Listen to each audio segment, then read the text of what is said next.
Okay guys, in this video, I'm gonna give you a detailed breakdown of my storyboarding process, showing you how I take ideas and images from in my head to a final animatic on the screen. Hopefully this video will also help you improve your storyboarding process. So let's get started. When I worked at Netflix as a story artist, I would usually get a 90 to 100 page script of the entire movie to read before they would assign my individual scene. Now since I'm writing and boarding my entire film on my own, I actually have to come up with my own script. But unlike Netflix where they would work with a script, I actually don't. I write with images instead of words. I use something called beat boards. For those of you who don't know, beat boards are basically images that tell a certain amount of story visually without the need for typing or using words. For example, this image and this image.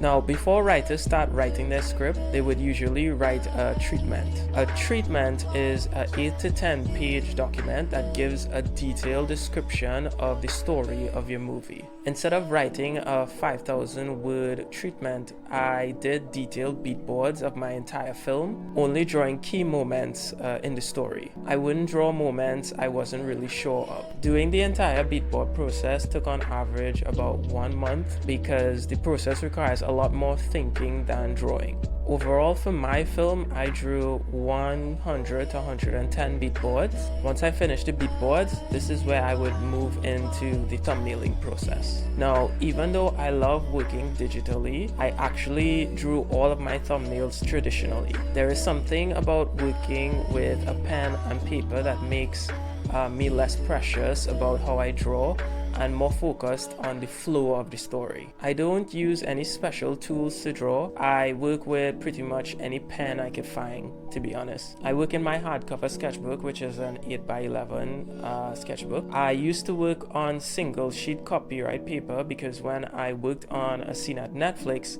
I would only use about like 4 to 5 pages, but since I'm boarding an entire movie, I needed to keep the thumbnails in a more organized arrangement. So doing them in a sketchbook just made a lot more sense. One page usually holds around 21 thumbnails with 3 going across and about 7 squares going down. My thumbnailing process is the second part of my writing process. This is where I fill in the blanks between the beat board. For me, this is a much more difficult process to do than drawing the beat boards because I actually have to flesh out all the details of the scene, connecting all of them together in a way that actually makes sense. I also write my dialogue in this stage as well. Now, I didn't actually time myself for how long this writing process took per page, but I did take an entire month to draw all the thumbnails for Act 3 of my film, which came up to around 29 pages containing 1,218 sketches. Once the thumbnails are done, I move on to the storyboarding process. With regards to my tools, I create all my storyboards using Photoshop on my iMac with a Wacom Intuos tablet. For those of you who are wondering, my iMac is pretty old and is not very fast compared to computers now. I've had it for a while. It's like a 2017 model. I definitely need to upgrade this computer, but for now, it's still able to do the job. My Wacom tablet is an older model. It's an Intuos Pro Small. I know most professionals use a Wacom Cintiq, but I've been using my Intuos since I started digital art, and I never really saw the need to make a switch or to upgrade. It doesn't really bother me to not be able to draw directly on the screen, and I know for a lot of artists that is very bothersome. For me, it just gets the job done. The 2 main programs that industry professionals use for storyboarding are either Storyboard Pro or Photoshop. Storyboard Pro is probably objectively better for storyboards than Photoshop, but again, since I learned Photoshop first and I just love working with it, I never really saw the need to switch over to Storyboard Pro.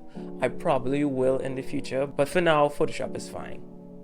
There are a few ways of storyboarding in Photoshop, but I use the layer comp process. If you're not sure what that is, you can check out my video on how to storyboard in Photoshop using layer comps. I'll probably drop a link in the description for you to check that out. Since I do a lot of my thinking during the thumbnailing process, the storyboarding process is much more relaxed because I could shut off my brain and just basically just draw. The only thing that I really need to think about is the execution of the cinematography that I planned in the thumbnails and the acting of the characters, which I have to go into more detail of. Now, another thing to take note with my boards is that I tend to draw my boards with enough detail on the first pass, so I don't have to go back and redraw the boards with more detail to make them seem more clear and understandable. For me, I think this speeds up my personal process and it avoids having to waste time to go back and redraw things. The only time I used to do really rough boards was when I was working for Netflix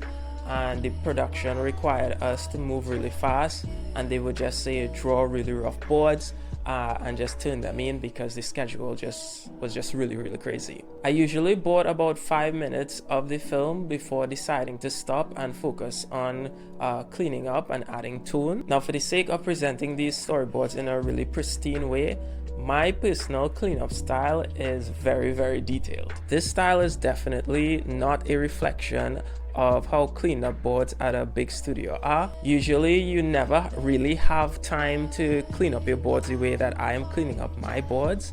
It all depends on the schedule. With that said, I tend to use 4 to 7 grays when toning my storyboards. For example, this scene I use a gray for the ground, another gray for the trees, darker gray for the foreground, one for the character's hair, another for the character's skin, and 2 tones for their clothing. Sometimes I would drop a gradient there to give the scene a sense of lighting as well. When I tone my boards to this level of detail, it would usually take me around 2 weeks to finish a scene with around 350 to 400 boards. Like I said before, I'm only toning to this level for presentation reasons. It's not really that necessary to board and clean up at this level. Once the cleanup is done, I export the frames into individual JPEGs. Then I take those JPEGs and I move them into my editing software, which is Final Cut Pro. And this is where I would edit the animatic of the scene together. Because I don't have voice actors for my characters just yet, I do all the scratch recording myself. With regards to my audio equipment, I use the Apogee Hype mic to record my voice on my iPhone, and the app that I use to record on my phone is Voice Recorder Pro. I put the record format as WAV and the channels as mono. When I used to record scratch audio for Netflix, this was the app and the settings that they told me to record in, so I tend to just work with those settings as well. Once the voices are recorded, then I have to get sound effects for the background sound. I usually get most of these on YouTube if I'm lucky, but if I can't find the sound on YouTube, I tend to try and make those sound effects myself by recording, whether it's footsteps or a stick breaking or stuff like that, and I record them in the same way that I would record my voice. Now, I'm not the greatest editor in the world, so putting everything together does take me a lot of time because I'm not 100% familiar with the editing software, but in the end, it's really worth seeing how a scene finally looks when everything is put together. Now, technically, that is my entire storyboarding process. I hope this was informative in some way and maybe will help you with your storyboarding process as well. If you have any questions about this process, feel free to leave a comment below, and if you like this video, make sure to subscribe and share, and I will see you in the next video.